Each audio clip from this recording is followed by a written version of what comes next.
The sixth sense, precognition, intuition, the spidey sense. Whatever you call it, it's the stuff our favorite spy novels are made of.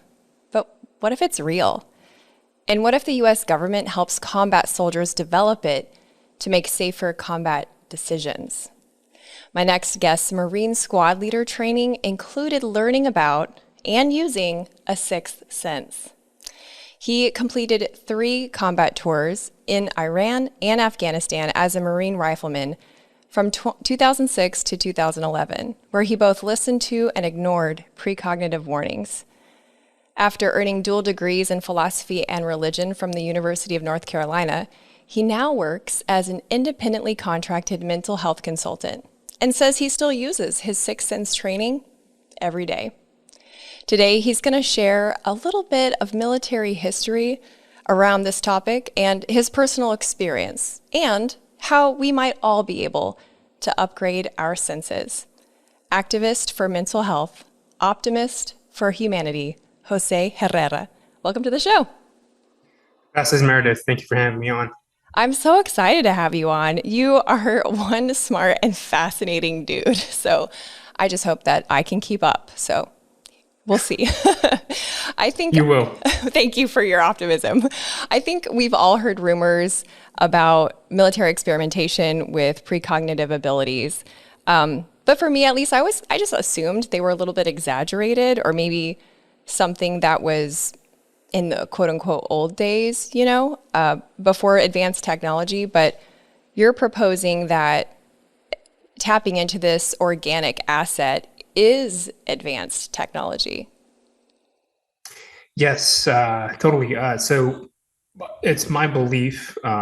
There's some other people who fall in this category that think that precognition, depending on where it's located in the brain, one of the scientists at Stanford University, his name is Gary Nolan, he's done preliminary work on a brain region called the and putamen. And he studied a cohort of individuals that came in contact with anomalous craft and people that had been targeted by directed energy weapon systems. Essentially, what they found within the functional or the fMRI scans was brain regions that looked like dead gray matter, but it really wasn't. It was highly dense fibers in that general region. And when you look at the basal ganglia area, it's associated with high functional motor cortex, like moving, being able to know your location, find your location, higher order reasoning.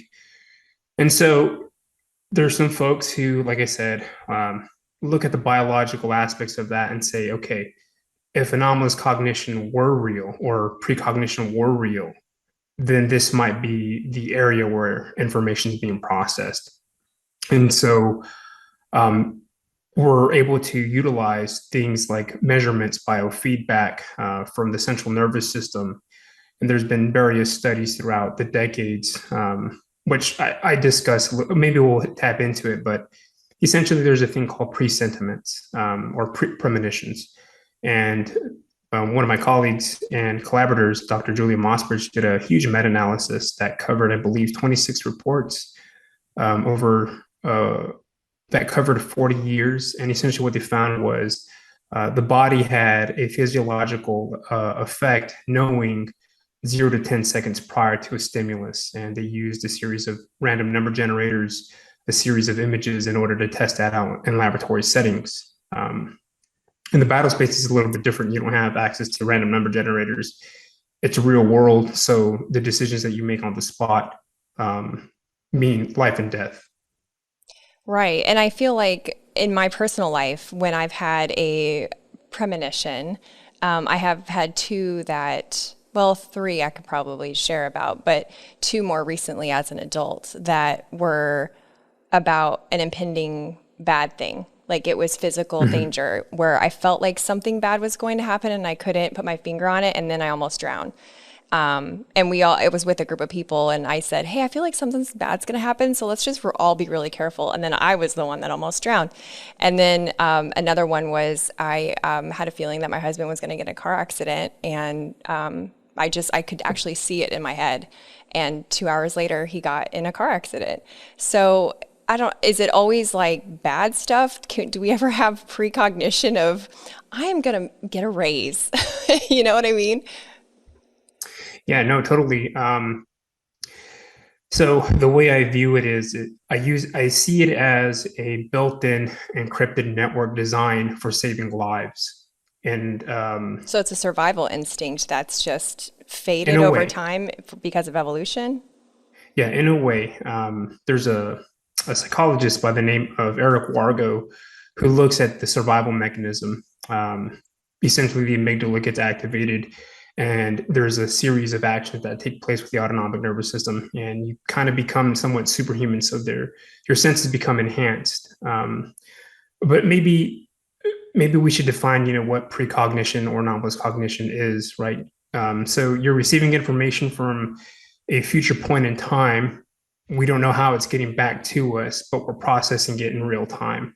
And then the event happens, depending on what the context is. So for your case, and for my case, like for example, being downrange, um, my presentiments, my premonitions always hit right, right before we were about to get ambushed. So, for example, we had a really bad sniper problem in 2011.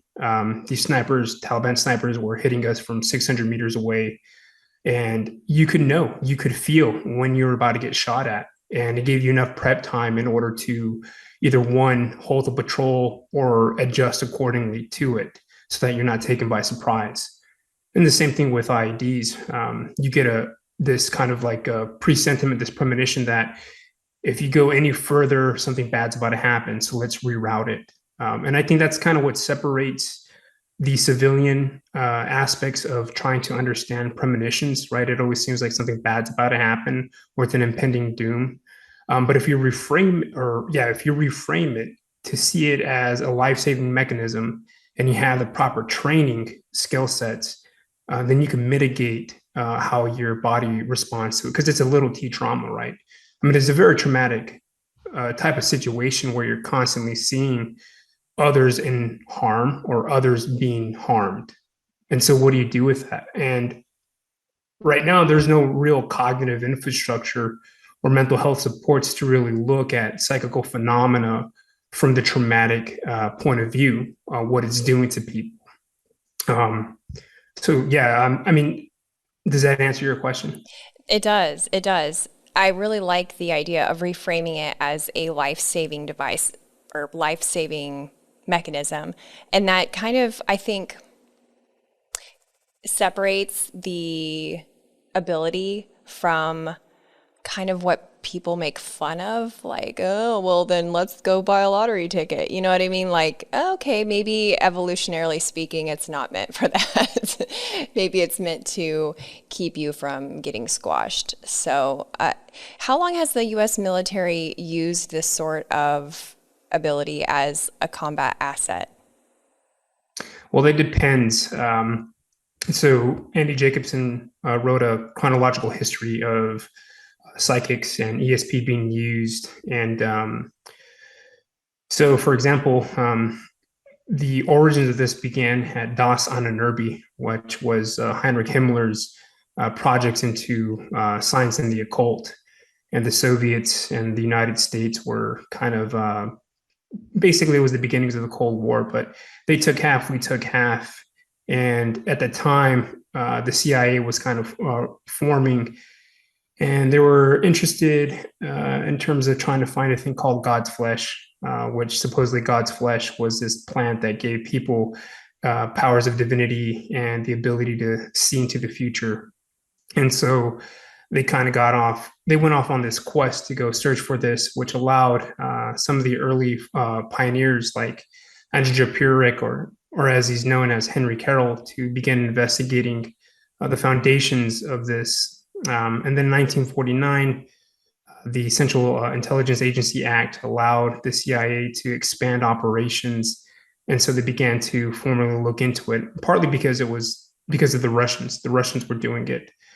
You don't see you start seeing more of a foundation take place in 1970 when Stanford Research Institute begins forming what they would call the like scanning programs, where they're basically scanning particular coordinates for certain things. And then the program becomes a lot more robust as it transitions from the CIA to the DoD into DIA and then the ENSCOMS program.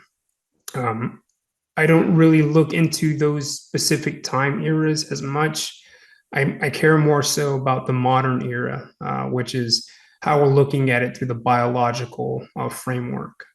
What's easily, how can someone grasp this, and how can someone be trained a lot faster using the biological functions of it, or at least the frames of it? And that we'll definitely dive into that so that the people who are, listening or watching can kind of explore that themselves. I think that was a good history span though, because it's tempting to, not tempting, that's not the right word. It's just, we miss a lot. History is, there's a lot of it, obviously. Yeah. But it's like, when we hear stuff like this, we think, oh God, what's happening now? But a version of this has been happening for a really long time. And I think that is enlightening and important to know in some ways. But I love that your focus is on the now and, as we'll get into, the future. Tell me about your training. Did they come to you one day, like you came to, for your briefing, your daily briefing, and they're like, all right, kids, today we're going to work on your psychic powers? No, and it's kind of funny. There's a large population that believes that a lot of the psychical functioning and training that's taking place has to be done in some type of like secret CIA program. Right. And that's Because of movies. That's why we think that. and so a lot of people are let down that it rolls down that way. But check it. The Marine Corps The Marine Corps did it in a different way. So we were having a lot of problems in early 2006, actually early OIF, Operation Iraqi Freedom. We had a lot of snipers, we had a lot of IED ambushes, and we needed to give Marines and sailors skill sets necessary to be adaptable to those types of things. So they ended up creating what they call the Combat Hunter Program, which came from the Left of Bane book, which was written by a former law enforcement officer who had 30 years on the force and then a big game hunter. And what they found, or at least what they wrote down, was 6 domains, and those domains traversed an area. For example, biometrics, what people do in terms of like if you're, let's say, approaching them, they might do something that might seem shady to you. Unconsciously, you're processing that information. You're able to adapt to those individuals, or you go into a town and people are running away and something's off, and you see maybe different types of like graffiti on the wall.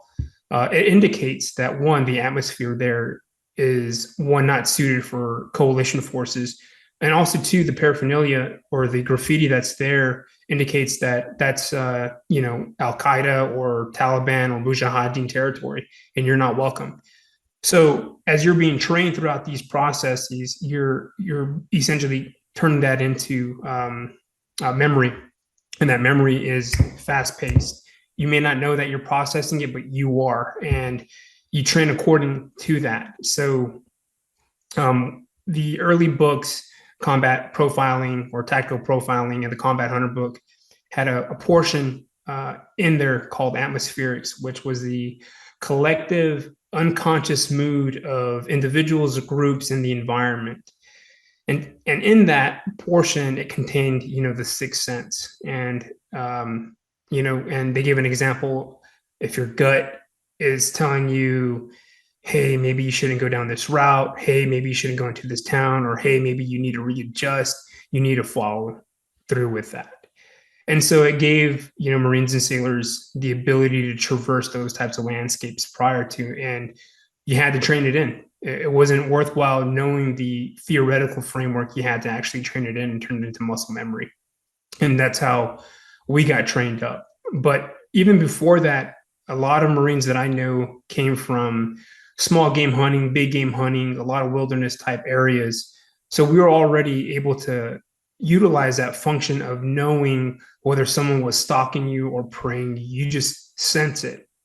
And today, the best way to really understand that is a thing called interoception, which uses a brain region called the insula, which allows you to track your nervous system.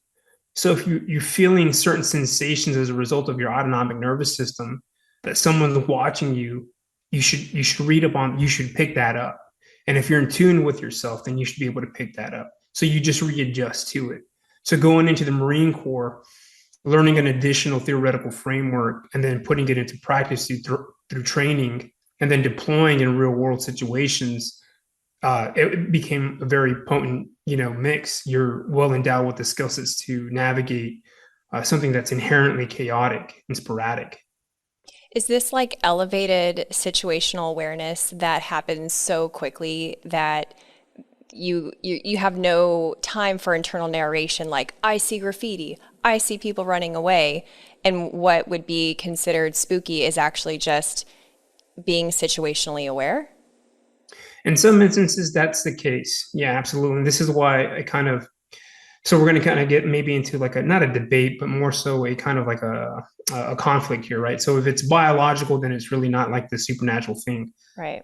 Well, we still don't understand the mechanism of how information is coming from the future. And it also depends too, right? Because precognition or presentiments and premonitions are a category of this overall framework, right? We're not really necessarily scanning, like, trying to target a specific location or target profile in some like area that we don't know about, but we're picking up something. What is that we're picking up? And so the common held belief is that the human has five senses, and that comes from Aristotle's De Anima, book number 2. But in fact, the human has maybe 21 to 33 senses that we don't normally talk about or normally know about. And as a result of that, we leave a lot of areas, we leave a huge gray area where the human doesn't know how to actually utilize those functions or understand those functions. So, attempting to really absorb a situation is kind of a funky area. In one sense, like for example, take the dowsing, map dowsing, for example. So map dowsing, we used to get these satellite maps, had topography, had building locations, ... And we had a huge area of operations.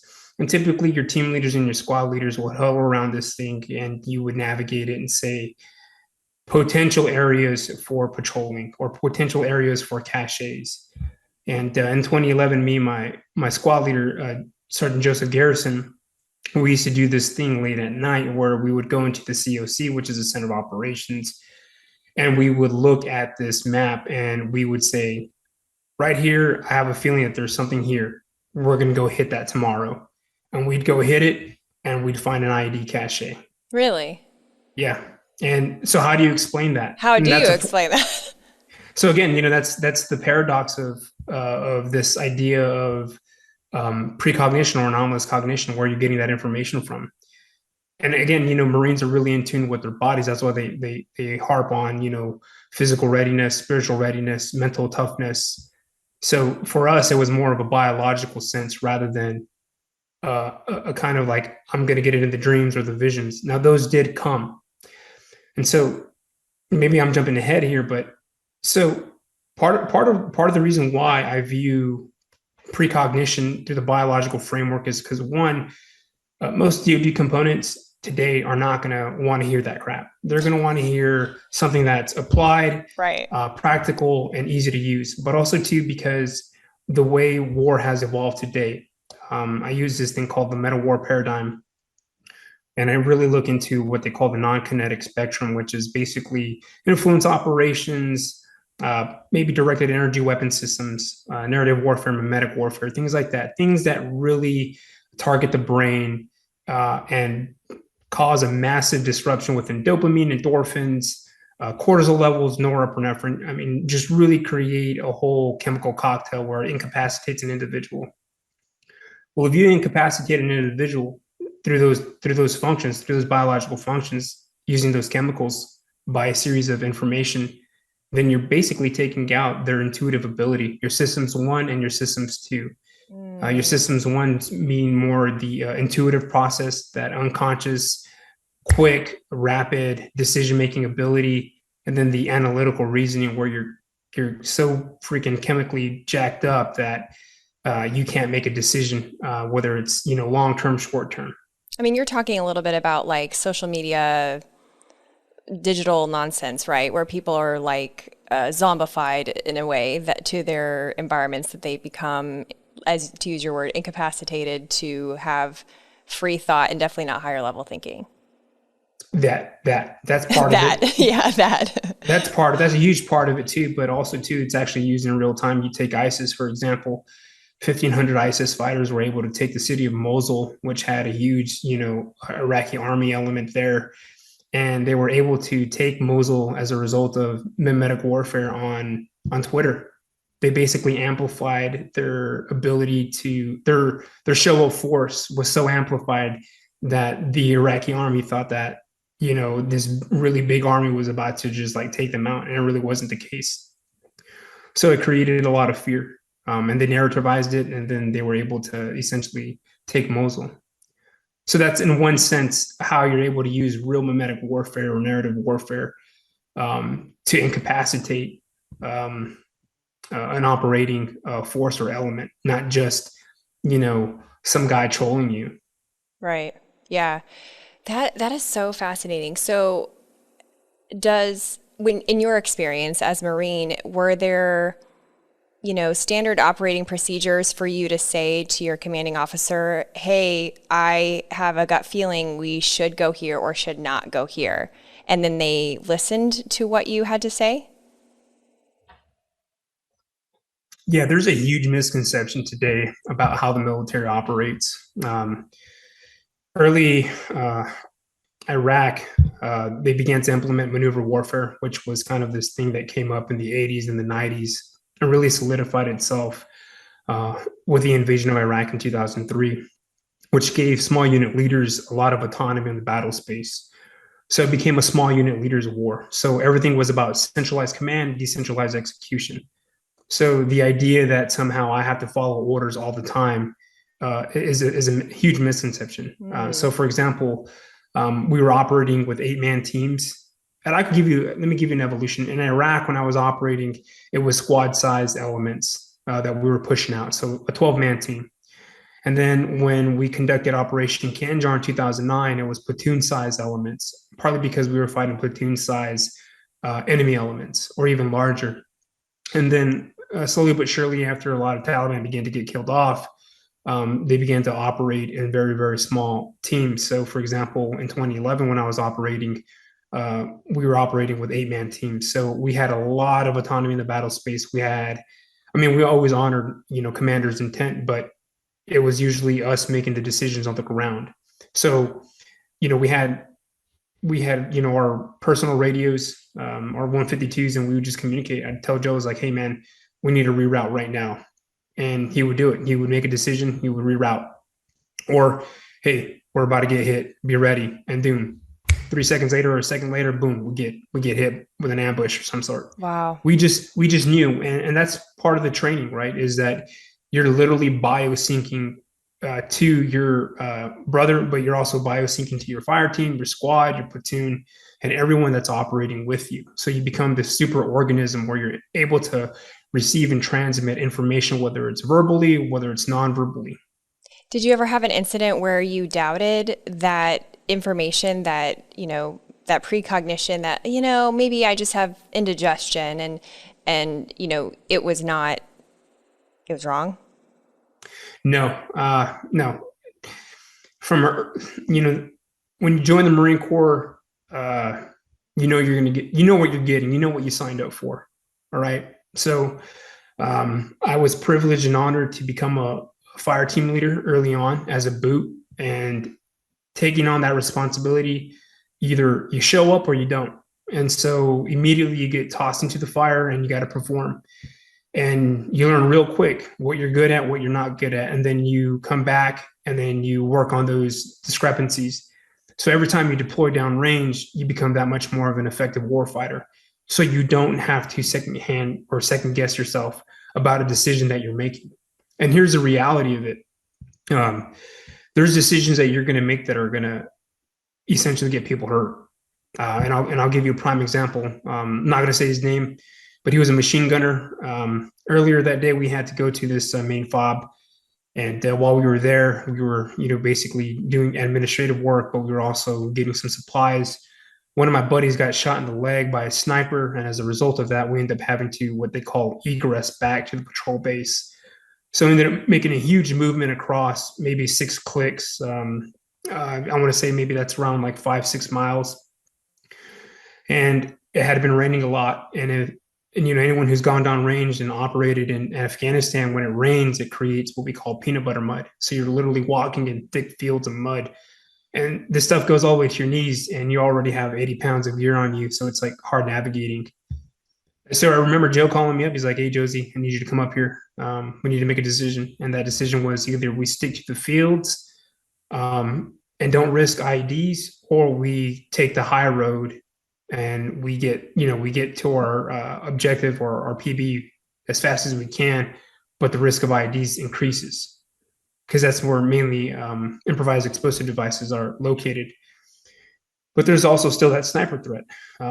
So I told Joe, I was like, let's just go to the high ground. We'll put 2 sweepers up front, patrol, to check for any metallic hits. And we'll be good to go.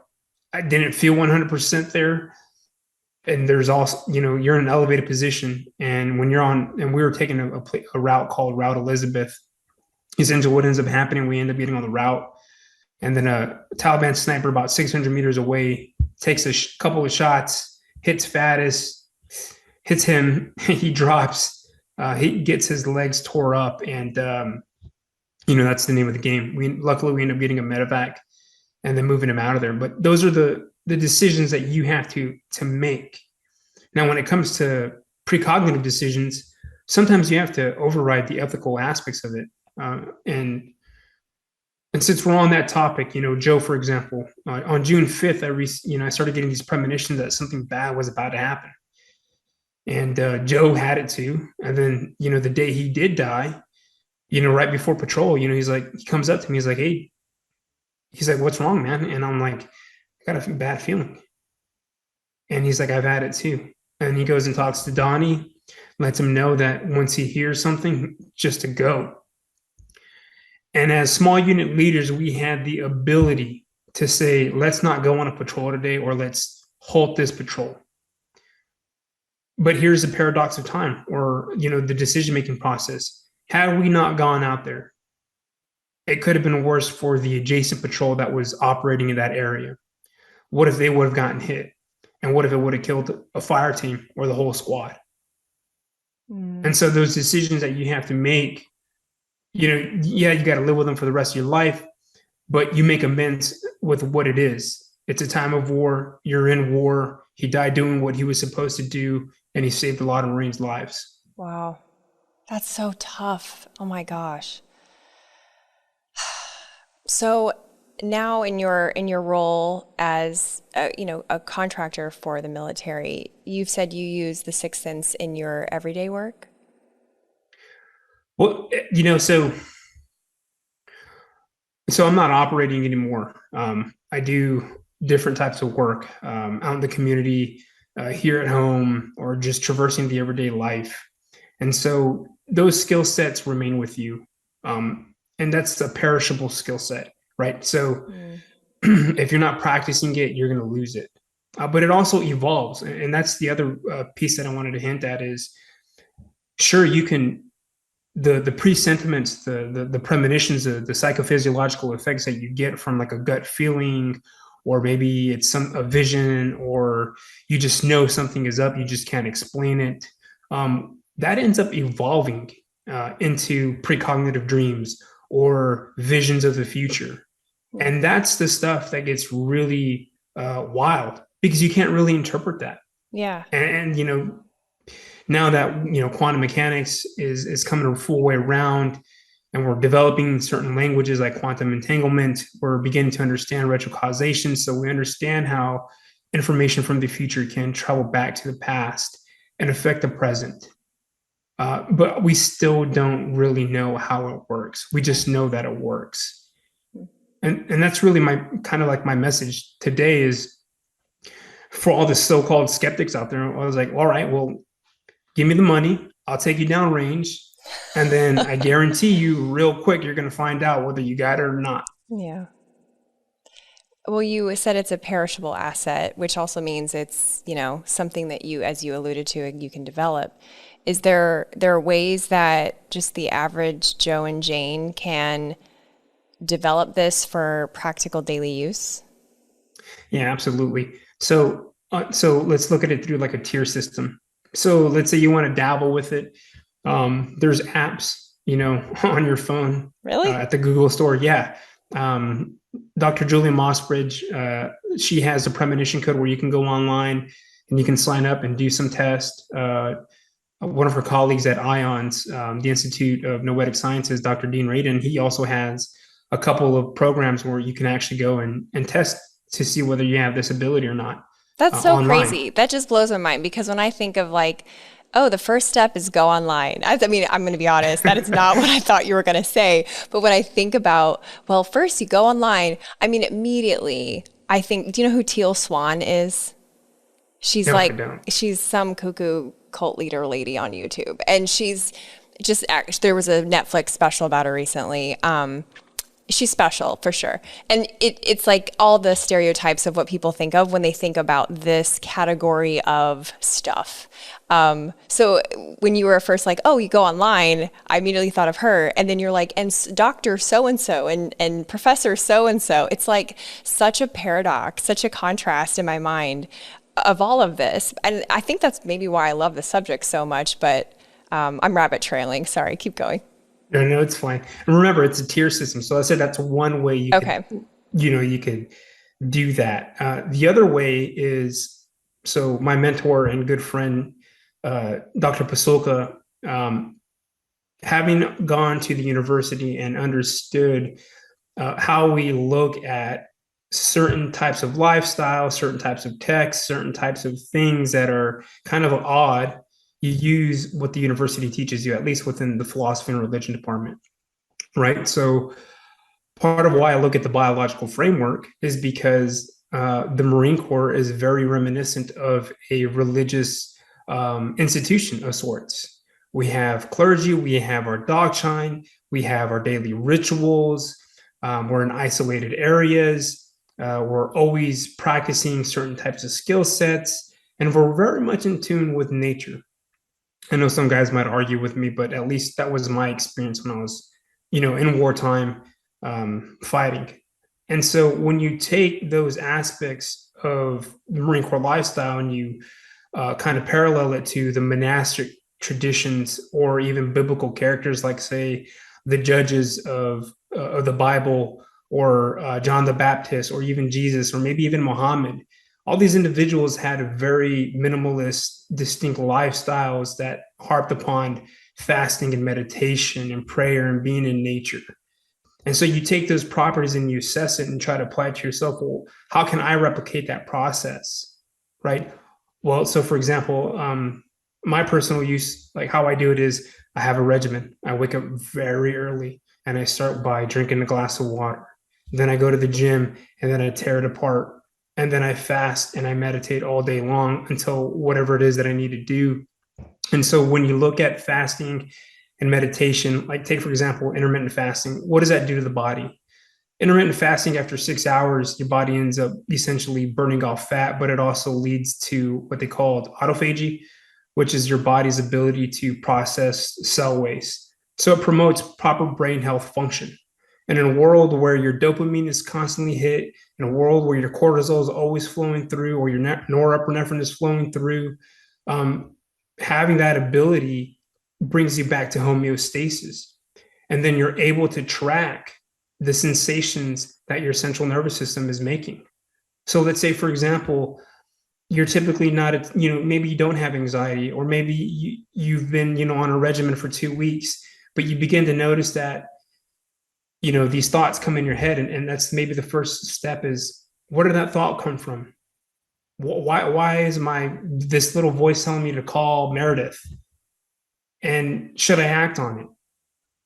And so you do, and you just so happen to find out that Meredith is going through a hard time. Oh, And yeah. and and That's so interesting. as a side note, this is one of the other projects that I've been working on, is anecdotally, with the podcast that I work on, and the individuals that I talk to across the spectrum, uh, mental health, right? So a lot of guys, prior to a lot of these individuals completing suicide, have mentioned, there was this moment where I felt this voice told me, or something told me, I need to contact so and so right before he checked out, and I didn't. And so you have to act on it, right? That's one aspect of it. But also, too, in your daily life, presentiments. You may be going to the store, and all of a sudden you get this weird vision that there's going to be a car accident or something. What's it going to hurt to hold off a little bit, or Right. just wait a few moments? Hmm. And so that's one aspect of it. Those are really powerful. And I think we've all had that thing where we're like, we thought about a friend and we didn't act on it. And I can only speak for me personally. I have that somewhat often where I think of someone out of the blue and then I don't act on it. And I find out, like, around that time that I was thinking of them, they were going through something. Why didn't I act on it? Because I have a busy mind and I was doing 10 things at once. And, there was dirty dishes in the sink, and I was distracted. So that's really interesting. I don't think I ever made the correlation between these, like, precognitive, I don't even know there's so many names for it. You know what I mean? Those nudges and Mhm. the ability to be present within myself and to have the ability to respond to that. I never equated having a busy or chaotic mind with being dangerous potentially because of not heeding an internal warning. That's definitely a new thought for me. This is really interesting. As we close, I want to, I would love for you to comment on something that you said off mic. You said that the precognition frame is our only hope out of this meta crisis / mental health crisis. Can you explain how that's true? If this isn't just a party trick? Yeah, sure. So let me throw out some numbers real quick. Since 2001, there have been over 120,000 veteran suicides. Currently in the United States, there are 52.9 million people with what they call AMI or SMI. That's any mental illness or any serious mental illness. Increasingly, we see, well, to me, everything is weaponized, and every person in the United States is a combatant now as a result of the internet and smartphone abilities. Persuasive technologies and its platforms have been able to essentially been utilized for the purposes of foreign actors, state-sponsored actors, and proxies to essentially undermine the United States. I look at everything through the non-kinetic spectrum, not everything, but most things. And if I wanted to essentially make little of the United States sphere of influence worldwide, I would target the cognitive infrastructure, which is something we lack. And just to bring that into numbers, here in the state of North Carolina, there are over 2 million people that do not have any type of mental health support. There's 11 million people in this state. 2 million of them are vulnerable and at risk. So the current information ecosystem, the current internet, I don't believe the internet is the real internet. That's not the internet that I know of. That's the real internet. I call it the noosphere, which comes from Pierre Desjardins. I read Who that in coined, Dr. Diana's book. I yeah, love that. Explain it. Sorry to interrupt you. I just got really no. excited. Yeah. So what if the internet wasn't designed? I mean, the internet was designed, to do wonderful things, right? And it evolved into doing wonderful things. But the internet that I know, which is a biological encrypted network, which is meant to, one, help each other excel in different areas of our lives, not use each other as a means to an end, and then see a part of ourselves as one another, is through the use of precognition. And when you're talking about precognition, you have to begin to adopt a different regimen, a different lifestyle, a social media diet, a diet to your technology in general, what you're absorbing. The news does no justice talking about disinformation to what it really is. And, I take a cue from Dr. Jeet Maan, who is an expert in narrative warfare, but this is about warfare over the meaning of things, not the information, over the meaning of things. And when you're able to transport or assimilate a person into a pathogenic narrative, they begin to adopt certain traits of those fictional characters or those fictional elements. So if I'm like, take for example, the QAnon phenomena, that's a gamified alternate reality game. And look at what happened as a result of it. You get January 6th. And so if we were to take precognition serious as a biological function that is a somewhat of a first responder protocol to some type of potential harm in the future, then it could allow us to create a more resilient community. And there's a whole entire process that I discuss of how that's broken down, and I call it the O33 program. And the O33 program essentially takes an individual, schools them up in all these different parameters, teaches them about the evolution of warfare, the current operating and security environment, teaches them about how information is being weaponized and how it actually affects the brain and the body. And then tasking them with a kind of cultivated but safe package where they're able to essentially biosync to another human being. So you put them through a sustainable agriculture program where they're able to grow their own crops. They're able to experience the idea of failure.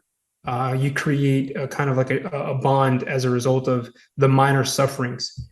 And we need that in our lives. And as a result of that, if you can do that and then give them an immortality project, which is to really look into the cognitive infrastructure, mental health support, which does need to be revamped and reframed, then that's going to be their job. I don't know, that's quite a bit that I just said. It is, but that's why this is recorded. People can play it back, and that's why people can stay in touch with you and experience or experiment with aspects of this, as you said, in layers. So that's the perfect transition to close us out today. Can you tell people where they can stay in touch with you and anything else that you want people to engage with as they explore these ideas more? Yeah, sure. I have a website. It's called Jose Herrera 03xx.com. I'm on Facebook under Jose Herrera, and I'm on Instagram. You can find me there. And yeah, you can send me an email and I'll try to respond to you as fast as I can. Well, this has been amazing. Thank you so much. Yeah, no, thank you. Hey, you're still here. That's awesome. I hope to see you next week too. I talk with the most interesting people that you've probably never heard of. Most of them are paradoxical and bring an opportunity for you to grow as a person. So if you like bright, meaningful entertainment, be sure to subscribe and hit the bell for notifications.